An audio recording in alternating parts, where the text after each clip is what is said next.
ఖమ్మంలో పోలింగ్ కేంద్రాల వద్ద ఆందోళన నెలకొంది. నిబంధనలకు విరుద్ధంగా ఓ వర్గం ఫ్లెక్సీలు ఏర్పాటు చేయడంతో ఉపాధ్యాయ సంఘ నాయకులు ఆందోళన చేశారు.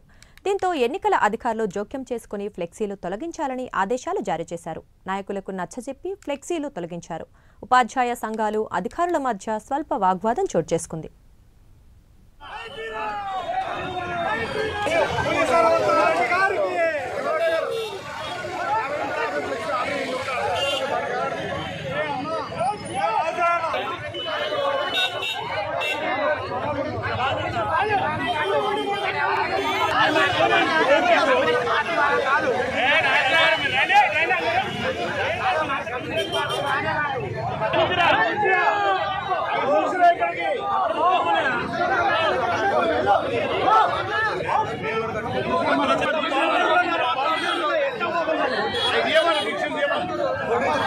జై శ్రీరామ్.